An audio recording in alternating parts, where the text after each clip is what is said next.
একজন অন্ধ ব্যক্তি, তার কাছে একটি লাঠি হচ্ছে তার সম্বল, কিন্তু সেই ব্যক্তিকে যখনই তার চোখের দৃষ্টিশক্তি ফিরিয়ে দেওয়া হয় তখন সে সর্বপ্রথম সেই লাঠিটাকেই পরিত্যাগ করে।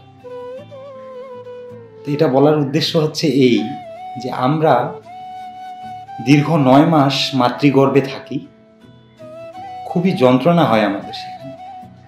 তো আমরা তখন ভগবানের কাছে এই প্রার্থনা করি যে হে ভগবান, তুমি আমাদের এই মাতৃগর্ভ থেকে বের করো, আমি সারা জীবন তোমার গুণগান করব এবং তোমার ভজনা করব।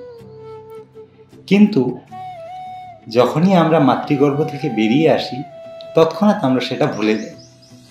সেই অন্ধ ব্যক্তির মতো যখনই আমাদের দৃষ্টি বা সেই দুঃখের অবসান হয় তৎক্ষণাৎ আমরা ভগবানকে, মানে সেই লাঠিটাকে আমরা পরিত্যাগ করি।